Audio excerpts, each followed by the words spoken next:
Hi guys, welcome back to the channel. Today I'm going to be going over and building my custom Wooting 88G. Building a custom gaming keyboard has always been a cool hobby, and finding my endgame keyboard was definitely nice to do. Some of these parts were sent out, so I'll be splitting this video out in a couple parts. First I'll be going over the Wooting Zinc alloy case.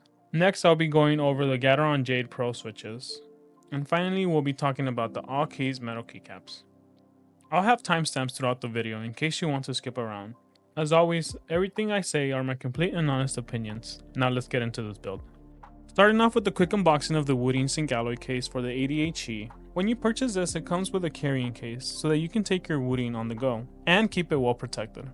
This is definitely something nice, and the case feels premium. It comes with separate compartments for you to store everything neatly, and is a hard case so your keyboard won't be damaged. In the case itself, you get some feet risers, you get 7 extra keycaps, and an extra USB-C to C cable with a USB-A adapter. You also get a switch and keycap puller, along with the extra switches. And lastly, you get the Zinc alloy case itself. This does come in 3 color variants. You can either get it in black, white, or raw. The one I have here is going to be the black variant, just because I feel it matches more with different theme setups. This case is made from Zinc alloy, and it definitely has some weight to it. It comes in weighing 1,358 grams or 2.15 pounds. The case itself comes with some extra foam for sound dampening, and it definitely feels very premium in hand.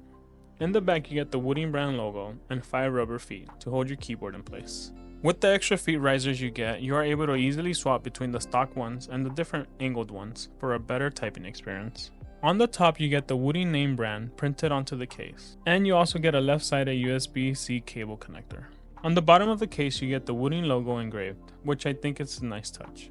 Wooting were also kind enough to send me their custom coiled cable to use with my new build. This is a premium filling cable, and it also comes in a variety of color options for you to choose from, to match any build or setup theme you'd like. Using a premium coiled cable can be crucial to your gaming experience, as some cables cannot support the high polling rates of your gaming keyboard, thus far causing connectivity issues or causing lag in game. The coiled cable you get from Wooting is nice because you won't have to worry about experiencing any of this connectivity issues, and you are able to use it with any keyboard you want.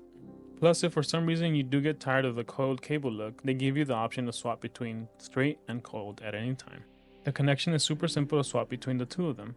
I definitely recommend getting yourself a premium cable if you don't already have one yourself. Also, if you would like to know more about the benefits of having premium cables, I'll have linked a video to a good friend of mine who goes over cables more in depth. Now we're going to be taking a look at the switches. These are Gateron Jade Pros and Rubies. These were provided by our good friends over at Gateron to use for this build, and I'm very glad they did.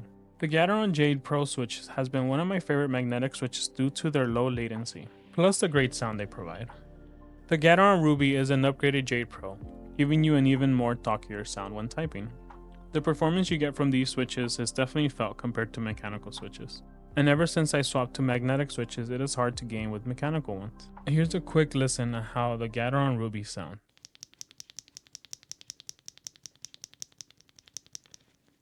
Of course, this does come with a bit of a compromise.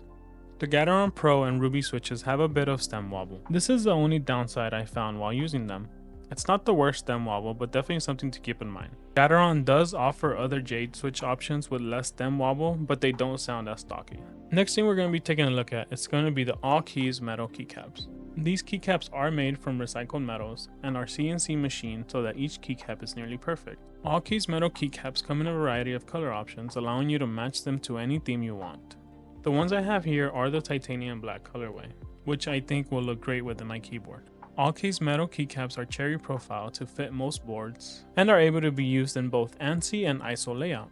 They are pretty easy to put on, but can be a bit of a pain at times. Since they are made from metal, you do have to tweak with the stems if they don't go on right the first time. Awekeys does provide the tool to be able to expand or shrink the stem, but you do need a hammer, and it can take a couple tries to get them just right. But once you get them on, the sound you get from the keyboard is amazing.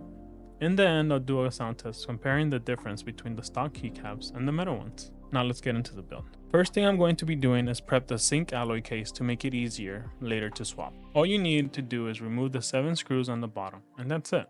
No need to remove the feet or anything else. Super simple. So once you remove the screws, the top and the bottom come apart, and that's it. Now let's go ahead and take apart my Wooting and get it all prepped for the new case and switches. Taking apart the Wooting 80HE is so easy, you don't even need to remove the keycaps.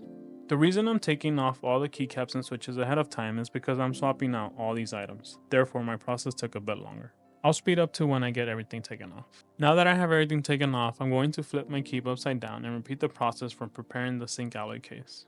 Removing the 7 screws, flip over and remove the top cover. After you remove the top cover, lift up the PCB and disconnect it from the case. After you've done that, put your old case to the side and get your new case. Also, I took this time to clean up my PCB. If you didn't remove the keycaps, you don't have to do this, but I figured I took everything apart and might as well give it a quick clean. Now, take your PCB and plug it into your new case. Since this is the first time I plugged it into the new case, one thing I did is plug it into my computer to make sure that everything was being read.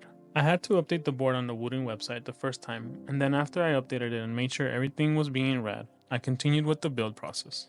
Set the PCB in place, and then I added the RGB light bar. I placed the top cover on, and then I flip it over to screw on the 7 screws we took off earlier.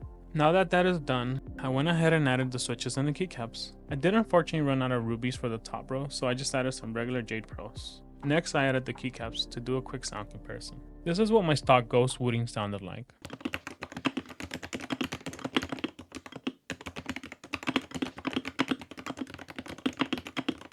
And this is what my custom Wooting sounds like with the stock keycaps.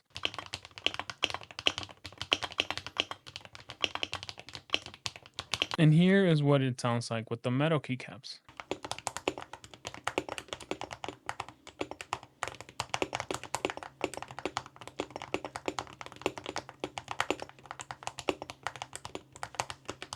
I have been using my custom Wooting daily for around 3 weeks now, and I can say that the Zinc alloy case feels very premium and looks amazing. I know early versions of it had issues with the color scratching off, but I haven't had any issues with mine. The only downside in my opinion is that it is a fingerprint magnet. It easily picks up fingerprints and I constantly have to wipe it down. But overall, I definitely think the Zinc alloy case is worth the upgrade over the stock plastic case. I do wish they made other variants of the Wooting 80HE case, or different color options would be nice as well. Being limited to only 3 options can be frustrating when trying to pick something you like. Also, the Gateron Jade switches are my favorite gaming switches hands down. They perform excellent, and the sound quality you get from the magnetic switch is almost up to par with some mechanical keyboards. The Awekeys metal keycaps are definitely the cherry on top. They gave my keyboard a premium look and feel. Typing on metal keycaps felt amazing. The only thing is that I did have to change some of my actuation points, since the heft of the keys made it so easy so that my keystrokes would register very quickly. Other than that, I didn't have any other issues with the Awekeys metal keycaps, and I could highly recommend them to someone wanting to experience something different and unique. The feel of the metal is something to get used to, but once you get used to it, it's hard to not use them. If you made it this far, thank you all for watching. This is definitely my endgame keyboard. I'll have everything linked in the description below if you want to pick up any of these items. Huge thanks to Wooting, Gateron, and Awekeys for sending everything out. Any comments, write them down in the comment section below. Thank you all for watching, and I will see you all on the next one.